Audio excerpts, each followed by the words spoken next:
150페이지 의법 출생분 법에 의지해서 출생한 분이다 했습니다. 자, 함께 일체 재불과 재불의 안욕 따라 삼맥삼보리법이 다 이 반야의 대지혜를 쫓아서 나온 까닭으로 이 복덕이 가장 수수하니라. 그래서 모든 부처님이 태어나게 된 반야불모 부처님이 태어나게 된 그 어머니를 반야불모라 합니다. 반야불모. 그래서 이 금강경은 반야경을 대표하는 경전이죠. 그래서 모든 부처님이 이 경전을 통해서 나왔다. 지혜가 열려야 우리가 깨달음을 성취할 수 있겠죠. 지혜로운 사람이 복덕과 지혜가 부족한 분이 부처님이세요. 그래서 평소에 우리가 복을 짓고 복을 짓다 보면 지혜가 저절로 열리게 돼 있다. 복 있는 사람은 하는 행동도 지혜롭고 상호 그런 관계가 있겠죠. 지혜로운 사람은 또 복 있게 행동해. 보면 지질이 궁상인 사람은 지질이도 복이 없게끔 행동을 하고 마음도 지질이도 못 쓰고 그렇더라 이 말이에요. 그래서 평소에 우리가 복이 있으려면 좀 더 몸도 마음도 부지런히 어떻게 돼 있어요? 부지런히 베풀고 나눠주고 열심히 했을 때 복이 쌓이고 그 복이 쌓여서 지혜가 열리는 것이다 이 말이에요. 그럼 지혜가 열릴수록 그 마음은 갈수록 커진다 이 말이에요.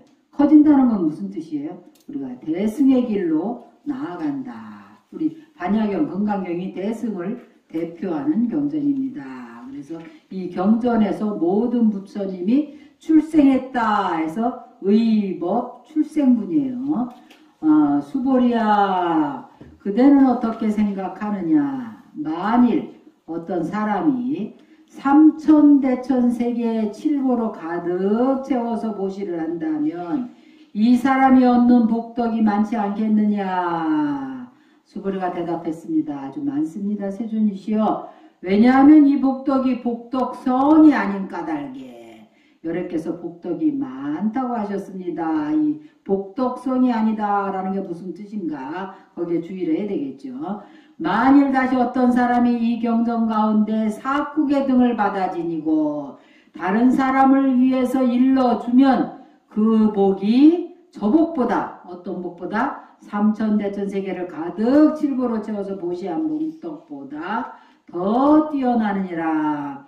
왜냐하면 수보리야 모든 부처님과 모든 부처님의 안욕 따라 삼맥삼보리법 모든 부처님의 무상정등정각의 깨달음의 법이 다 이 반야경을 통해서 나왔기 때문이다. 수보리여 이른바 불법이라는 것은 또 불법이 아니니라 그랬어요. 자, 152페이지 함께 보겠습니다. 삼천대천세계 불교경전에서는 삼천대천세계라는 말이 자주 나옵니다.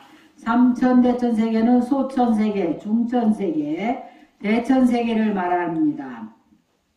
인도 전통 우주관에 따르면 크기를 헤아릴 수 없이 거대한 우주의 중심에 수미산이 있는데 그 수미산 주위를 칠금산이 둘러싸여 있다고 그래요. 우리가 사실 이 불교의 우주관에 대해서는 여러분들이 잘 모르는데 실제로 부처님 말씀하신 우주관 실제로 그렇다고 그래요.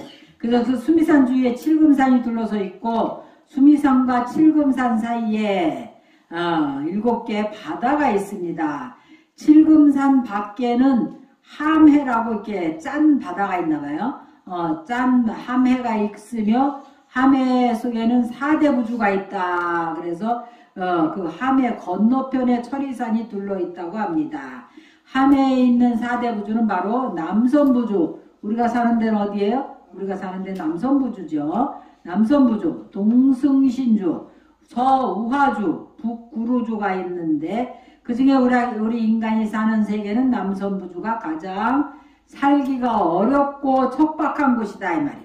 4대주 가운데 여러 부처가 나는 곳은 이곳뿐이라고 합니다. 수미산의 맨 아래에는 지옥이 있고 맨 아래 깊은 데는 지옥이 있고 그 위에는 아기 세계가 있으며 지표층에 인간과 축생이 삽니다. 수미산 중턱에는 사천왕천이 있어요. 수미산 정상이 도리천이고 그 위에 야마천, 도솔천, 화락천, 타와 자재천 여러 개 하늘이 있다 이 말이에요. 그래서 가장 높은 데 있는 타와 자재천의 하늘은 마왕 파순이 사는 하늘이래요. 그래서 기독교 신자들이 믿는 하나님은 타와 자재천의 하나님이다. 그래서 나 위에 다른 신을 위하지 말라라고 얘기한 타와 자재천의 하나님을 믿고 있어 기독교 신자들이. 그런데 천주교 신자들이 믿는 하나님은 사천왕천의 하나님이에요. 사천왕천의 하나님은 불교를 옹호하는 하나님이죠. 우리 신장님이 되는 하나님이에요. 그래서 우리도 지금 미리네 성지에 와서 이렇게 절을 지었는데 느낌이 천주교 저 신부님들과 여기 수녀님들을 항상 보고 살지만 마음이 편안해. 그분들이 우리를 보는 것도 편안하고 왠지 모르게 보호받는 느낌, 그런 느낌이 있습니다. 그래서 이 천주교의 신부님들이랑 수녀님들은 절에 가는 거 엄청 좋아해요. 아주 편안하게 절에 오고, 우리 절에 가서 하루 자도 되느냐고 수녀님들이 이렇게 묻고, 사실 우리 불교 스님들이 이렇게 천주교 성당에 가서 하는 일은 별로 없는데 수녀님들이 템플스테이 하러도 많이 옵니다. 신부님들도 많이 오고. 왜 그럴까? 그분들이 믿는 하나님은 사천왕천의 하나님이기 때문에 불교를 좋아해. 불교를 옹호하는 하나님이다. 똑같이 하나님이라도 그렇게 틀립니다. 그리고 그 이슬람 교도들이 믿는 하나님은 어떤 하나님을 믿냐면 아수라천의 하나님을 믿는다. 아수라 세계의 하나님은 어떤 하나님이요? 질투의 하나님이요. 그리고 나 위에 다른 신을 믿으면 한 손에는 고란을 들고 한 손에는 뭘 들었어요? 칼을 들고 나를 안 믿으면 그냥 죽여버려야 된다. 그래서 제일 과격한 하나님을 믿는 사람들이 바로 그 이슬람교도들이 믿는 아수라천의 하나님을 믿는다. 밖에 문을 좀 닫아주면 좋겠어요. 추운데 여러분들 안 추우세요? 다들 끄자 그래서. 여기 차라리 히터를 갖다 여기 옆에도 좀 털어주면 안 될까? 내가 매번 강의하면서 느끼는 건데 추워. 춥대. 머리가 추워, 머리가.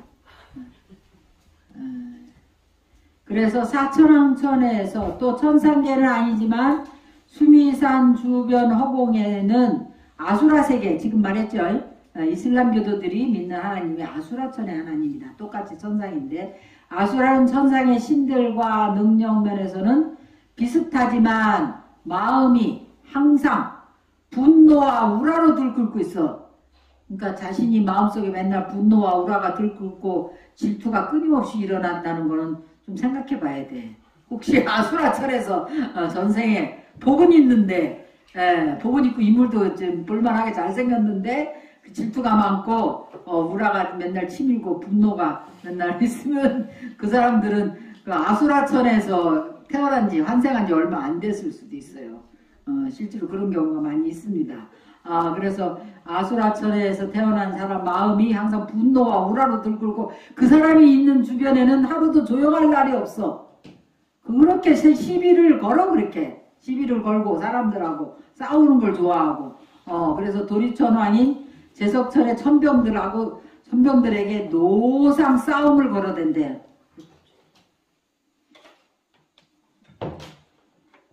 사왕천부터 타와 자재천까지 모두 6개의 천상이 있다 그랬습니다. 이게 욕계천인데 욕계, 색계, 무색계가 있잖아요. 그래서 욕계천에는 6개의 하늘이 있어서 유격천이라고 합니다.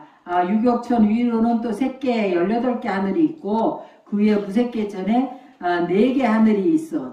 그래서 천상계는 통틀어서 28개의 하늘이 있습니다. 천상계도 우리 육도윤회 가운데 있는 3개 천의 하나죠. 욕계, 색계, 무색계, 윤회계 아래에 있는 하늘이다 이 말이에요. 이렇게 땅 밑의 지옥 아기로부터 축생, 인간, 28개의 천상까지가 모여서 하나의 세계를 이룹니다. 이를 삼계라고 해요. 욕계, 색계, 무색계. 우리가 불자들은 이 불교의 우조관에 대해서도 조금 아는 것이 좋습니다. 이런 하나의 세계가 1000개 모인 것이 1000개가 모인 게 소천세계래요. 소천세계가 1000개 모이면 중천세계고 중천세계가 1000개 모인 것이 대천세계입니다. 소천, 중천, 대천세계를 통틀어서 삼천대천세계라고 부르는데 이것이 오늘날 우리가 우주라고 말하는 영역입니다. 문 닫으세요? 닫았어요? 저 위에 또 문 열어놓고 왔지. 찬바람 들어오는데. 내가 감기는 아닌데 찬바람 굉장히 싫으네. 그럼 저걸 좀 켤까요? 그거를? 아니 다른 분들 괜찮아요. 모자를 다 써야 되겠다. 내일부터 다음부터. 소천, 중천, 대천세계를 통틀어서 삼천대천세계라고 부르는데 이것이 오늘날 우리가 우주라고 말하는 영역이래. 이 삼천대천세계가 우주라고 말하는 영역입니다. 대천 속에는 이미 중천과 소천이 포함되어 있으니 그냥 대천이라 해도 되는데 굳이 삼천대천세계라고 부르는 이유는 이 우주가 수없이 많은 세계들로 이루어져서 실로 가없는 세계라는 것을 강조하려는 의도입니다. 우리가 올림픽이나 이런 보면은 이 세계가 무지하게 많은 거를 느끼죠. 그 참가국이 뭐 180 몇 개국, 막 200 몇십 개국 막 이렇더라고. 이름도 못 들어본 세계가 많은데 실제로 이 우주에는 삼천대천 세계, 가없는 세계가 있다는 걸 강조했다 그랬어요. 7보는 7가지 법인데 무량수경에서 금, 은, 유리, 유리라는 보석이 있습니다. 저 유리 창문 유리가 아니고 파료라는 보석도 있고 마노라는 보석이 있죠. 그 다음에 자거, 거거가 아니라 자거를 이렇게 잘못 썼어요. 자거는 조개 껍질에서 나오는 하얀 색깔 나는 보석을 자거라고 그래요. 산호도 바닷속에서 나는 거고 산호를 이루며 법화경에서는 금은 마노, 자거, 진주, 매개를 이룹니다. 이러한 7보가 한 보따리만 있어도 큰 부자일 텐데 그런 보석으로 삼천대천세계를 가득 채워서 보시라 한다니까 그 복덕이 얼마나 헤아리기 어려울 만큼 큰지 어디에도 비할 나위가 없을 겁니다. 이게 그만큼 복덕이 크다는 것을 강조하기 위해서 이렇게 막 얘기한 겁니다. 그래서 복덕의 성품은 수보리가 대답하였습니다. 복덕의 성품이 매우 많습니다. 세존이시여. 왜냐하면 이 복덕이 복덕성이 아닌 까닭에 여러께서 복덕이 많다고 하셨습니다. 부처님이 삼천대천 세계에 7보를 가득 채워서 보시를 하면 그 복덕이 많냐고 물으시니 수보리는 아주 많다고 대답합니다. 그러면서 그 복덕성은 복덕성이 아니라고 덧붙이는데 이게 무슨 말일까요? 세계의 참모습으로 돌아가서 생각한다면 세상 천하만물은 어느 누구의 것도 아닙니다. 우리가 숫자로만 은행에다 잔뜩 채워놓고 이건 내 거다 이래 하지만 사실은 어느 누구의 것도 아니고 돈이라는 건 돌고 돌기 때문에 돈이라 한다 그러죠. 그래서 지금 내 것이라고 믿는 것은 잠시 내 손에 머물러 있는 것에 불과합니다.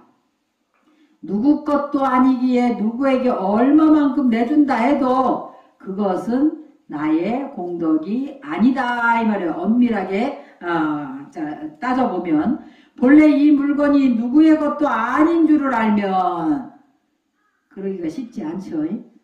전부 내 거 같잖아, 그지? 남의 것도 내 거고, 네 것도 내 거고, 내 거는 내 거고. 전부 얼마든지 더 내 거였으면 좋겠고 이런데 근데 누구의 것도 아니다. 내 것이 아니라는 걸 알아야 된다 이 말이다. 이것을 누구에게 보시한다고 해도 아무런 공덕을 지은 바가 없음을 알게 됩니다. 그래서 이런 것이 복이다라고 규정할 만한 복덕의 성품이라 없습니다. 그래서 우리가 보시하는 것도 습관이 들어야 돼. 자꾸 내 거라고 움켜쥐는 습관은 그거는 결코 좋은 게 아니에요. 나중에 저승 갈 때 굉장히 어려워. 그리고 저승 갈 때 그거 들고 갈 수 있나요? 5만 원짜리 한 다발 들고 가는가? 못 들고 가죠. 그거로 바꾼 그런 내가 평소에 어떻게 얼마나 많이 베풀고 살았느냐, 어떤 마음을 쓰고 살았느냐, 그것만 가져간다고 그랬어요. 그게 뭐예요? 그것이 바로 업인 겁니다. 업만 가지고 가는 거예요. 그래서 우리가 평소에 마음을 나누고 또 보시도 많이 하는 그런 습관이 들어야 돼요. 그게 남에게 베풀지 않으면, 베푸는 습관이 안 들어있으면은 잘 안 돼. 그 모든 건, 수행은 뭐라 그러냐면, 수행은 훈습이다 그래요. 훈습. 훈습은 뭐예요? 반복적으로 습관을 들이는 게 훈습인 겁니다. 그래서 우리가 쓰는 것도 습관이 들어야 돼. 그래서 중국 남북조 시대에 양나라 양무제라는 황제가 있었죠. 그분이 뭐를 지었어요? 양왕참이라는 참법기도를 지었어요. 그래서 양무제는 불심이 아주 돈독했대요. 그런 온 나라의 불사를 일으키고 불법을 널리 퍼뜨리기 위해서 전심전력으로 기울였습니다. 겉모습은 왕으로 살고 있으나 스스로 승려와 다를 바 없이 그런 확신을 본인이 나는 스님이나 다를 바 없다, 이런 확신을 갖고 살고 있을 정도였대. 그래서 당시 사람들은 양무제를 호법대왕 전륜서왕이라고 불렀습니다. 그러한 양무제가 어느 날 서역에 달마대사가 왔다는 소식을 듣고서는 궁으로 초대를 해서 정성스럽게 대접하고는 물었습니다. 나는 지금까지 수많은 절을 짓고 탑을 세우고 스님들을 배출하고 경전을 편찬해 왔습니다. 이런 내 공덕이 얼마나 될 것 같습니까? 그러니까 달마대사가 아주 무심한 표정으로 한다는 대답이 소무공덕이라 그래서 소무공덕. 아무 공덕도 없습니다. 이랬습니다. 그러니까 달마대사가 양무제에게 아무 공덕도 없다고 말한 이유는 그가 불사에 대한 상을 가지고 있었기 때문에 그렇게 말한 게 아니고, 왕이 절을 짓고 탑을 세운다면 그 이면에 어디서 나온 거예요? 백성들 세금에서 다 나왔다 이 말이죠. 그 이면에 백성들로부터 걷어들인 온갖 세금과 노역이 숨어있는 게 당연합니다.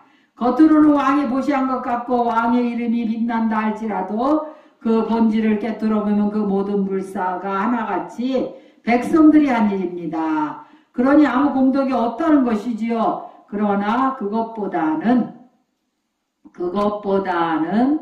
달마대사 대답은 양무제가 진정한 복덕의 길에는 한 걸음도 들어서지 못했음을 이루는 말이라 하겠습니다. 양무제는 내가 이렇게 복을 많이 짓고 불사도 많이 했다라는 그런 상이 있었기 때문에 그 달마대사가 양무제를 그 상을 깨주고 성불의 길로 이끌어주기 위해서 그 상을 파해주기 위해서 그런 얘기를 한 거예요. 근데 그 당시 양무제는 못 알아들었다고 그래요. 그래서 사국에 우리가 사국에 지난 시간에 외웠죠? 뭐 외웠습니까? 범소유상, 계시여마, 약견재상 비상이면 즉견열애니라. 또 지하설법, 여벌유자, 법상응사, 화학미법이라. 벌써 사국에 2개 외웠어요, 여러분들. 굉장히 우리 법등사 금강경반 아주 수승하십니다. 그래서 사국이란 본래 4개 구절로 이루어진 개성을 뜻하지만 흔히 경전의 핵심 내용을 함축한 구절을 말합니다. 사국계를 수지한다는 말, 그것은 금강경을 손으로 받아서 늘 지니고 다닌다는 말이 아니고, 수라는 건 사국에 담긴 뜻, 그 소식을 듣고 그렇구나 하고 깨달아서 마음으로 깊이 받아들이는 것을 말합니다. 받아들인다면 어떻게 되겠어요? 받아들인다면은 실천을 해야 된다. 행을 하지 않으면 받아들여도 받아들이지 않은 거나 마찬가지예요. 여러분들이 처방전을 받고는, 약 처방전을 받고는 그 약을 안 먹는 거나 마찬가지다. 하지만 사람들은 흔히 불법의 이치를 깨닫고도 막상 일상생활을 하다 보면 언제 그랬냐 싶게 다시 탐진치 삼독에 사로잡힙니다. 금강경을 받기는 받았지만 지니고 다니지 않고 받은 그 자리에 놓고 나와버리는 경기입니다. 그래서 늘 마음속에 새기는 공부가 중요합니다. 거듭거듭 새겨야 된다. 이것이 지입니다.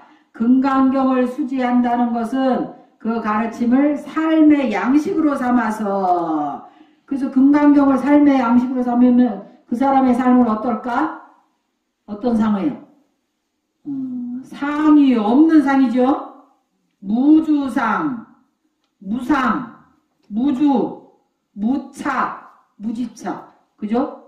공성에 합당한 삶입니다. 이 말이야. 그래서 경계에 부딪힐 때마다 어떻게 되겠어요? 아, 내가 무주상이 되었는가? 집착이 있지는 않은가?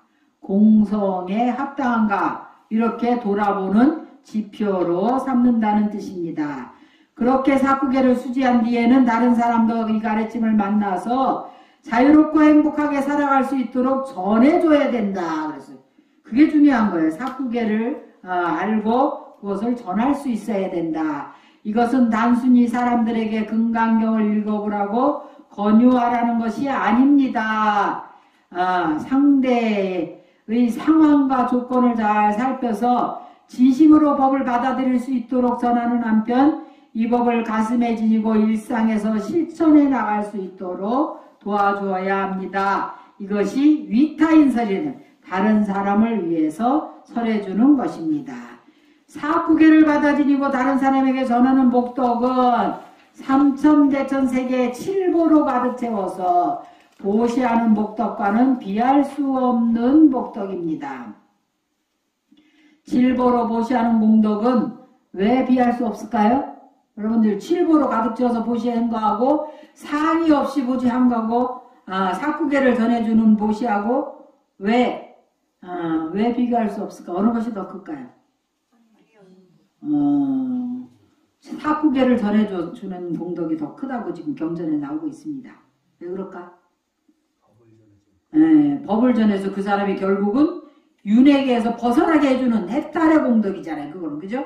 근데 삼천대천 세계로 물질로서 보시하는 거는 언젠가는 그 양이 있는 보시잖아요. 눈에 보이는 상이 있는 보시는 그건 유의법이라 언젠가는 다 할 날이 있기 때문이다. 이 말이에요. 그렇기 때문에 상이 있는 모든 것은 다 어떻다? 허망하다. 다 하는 날이 있기 때문에 그 허망함을 깨닫는 데서 오는 복은 담이 없는 무릇복이다. 그랬어요. 무의의 복이고 무루의 복이다. 그러므로 그 둘은 도저히 비교가 되지 않습니다. 또한 깨달음으로 무릇복을 닦아 나가는 이에게는 증명할 수 없는 복이 돌아올 뿐만 아니라 유루복에 따라다니는 재앙이 찾아올 여지가 없습니다. 유루복은 따라다니는 재앙이 찾아올 있다는 거예요. 유루복에는. 왜냐면 어느 날 갑자기 복이 닿으면 복진 타락한다 이러죠. 천상계에 태어나면 복진 타락을 한다. 복이 닿으면 떨어지게 돼 있다. 그렇기 때문에 우리가 지금 이렇게 편안하고 행복하게 살 수 있는 것은 전생에 내가 지은 그런 복의 업보다. 그러면 내 생에도 행복하고 편안하고 또 불법과 인연이 있으려면 공덕이 좀 있어야 된다. 그렇기 때문에 이 생에도 복을 누리려고 어쩌든지 복을 누리려고 그러기보다는 복을 아끼고, 그죠? 복을 아껴야 된다. 아끼고 또 복을 지어야 된다 이 말이에요.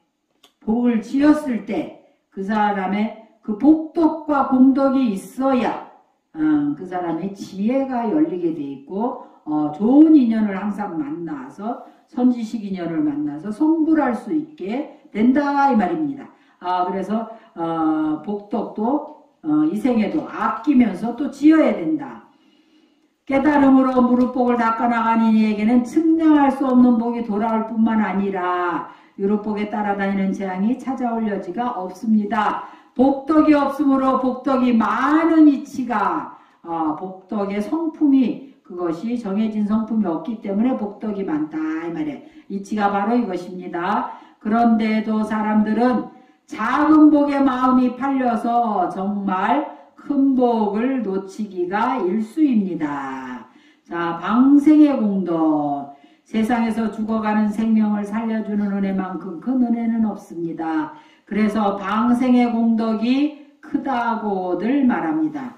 그런데 복에 마음이 팔리게 되면 방생의 참뜻인 생명을 살리는 일에는 관심이 없고 방생이라는 형식을 통해서 복을 얻는 데에만 급급하게 됩니다. 우리가 그런 경우도 많이 있어요. 방생을 좋아하시는 분들이 많은데 그 방생을 통해서 복을 짓겠다라는 그 마음이 또 너무나 크신 분들이 있다 이 말이라. 그러면 그 방생을 위해서 그래서 한편에서는 방생을 반대하죠. 왜냐면 그 방생을 하기 위해서 그 물고기를 또 잡는다 이 말이라. 또 잡아가지고 놔주고 그런 잡히고 놔주는 과정에서 물고기가 얼마나 고통을 받겠느냐 해서 방생을 반대하는 목소리들도 있어요. 그래서 그 방생을 꼭 생명의 방생보다는 오히려 바다에다가 그 환경을 보호하고 물고기들이 먹을 수 있는 그런 것을 놔주기도 하고 뭐 여러 가지 방법이 있죠. 또 뭐 소년 소녀 가장을 도와준다든지 아파서 불치병에 있는 난치병 환자들을 도와준다든지 뭐 이런 그렇게 하는 것도 방생의 일종입니다. 그래. 복을 얻기 위해서 남의 생명을 수단으로 여기는 것은 결코 방생이 아니다라고 법륜스님 말씀하시네요. 그래서 저도 사실은 그런 방생, 우리가 방생을 하기 위해서 전에는 방생도 많이 했는데 그건 좀 아니지 않나 싶어서 요즘에는 방생을 잘 안 하고 있습니다. 흥부가 제비 다리를 고쳐주듯이 생명의 아픔에 동참하는 것, 다른 이의 상처를 치유하는 기쁨을 함께 누림으로써 나 역시 행복하다는 것이 불법의 가르침입니다. 흥부는 제비 다리를 다만 안타까운 마음으로 치료해 주었고 그렇기 때문에 그의 선행은 한량없는 공덕으로 돌아오는 것입니다. 그래서 우리가 순수한 마음, 그게 이제 응모소주 이생기심이다. 청정심이 도다. 머무는 바 없이 어떤 자기의 사항이나 복을 얻겠다는 나가 복을 얻겠다. 내가 복을 지어서 복을 받고 싶다라는 그런 나라는 생각이 없이 그런 순수한 마음으로 상대방을 배려하고 상대방의 아픔을 치유해주고자 하는 그런 마음으로 했을 때 그것은 한량없는 공덕이 돼서 돌아온다는 거예요. 그런데 무주상보시의 공덕이 엄청나다는 말을 듣고는 보시를 하면서도 한사코 또 이름을 안 밝히겠다고 굳이 내가 무주상보시 한다라고 그렇게 강조하는 사람들도 있어요. 그건 무주상입니까? 주상입니까? 그건 주상이죠. 물론 이름 내는데 연연하기보다는 이름 밝히지 않는 게 좋은 일이긴 합니다. 하지만 무주상보시의 참뜻은 이름을 내고 안 내고 있는 것이 아니라 많은 사람이 다니는 큰 길가에 이름을 내걸었다 하더라도 돌아올 복에 대한 기대를 갖고 있지 않으면 그것이 오히려 무주상보시입니다. 반면에 이름은 드러내지 않으면서도 대신 자기에게 돌아올 복을 기대한다면 그것은 무주상보시가 아닙니다. 그러한 기대감을 언젠가는 실망과 배신감으로 돌아올 뿐이지요. 복이라 할 게 없음을 아는 것이 복 중에 가장 큰 복입니다. 깨달음의 눈으로 보면 복이라고 할 게 없습니다. 그래서 부처님은 다만 이름하여 복이라고 부를 뿐이다.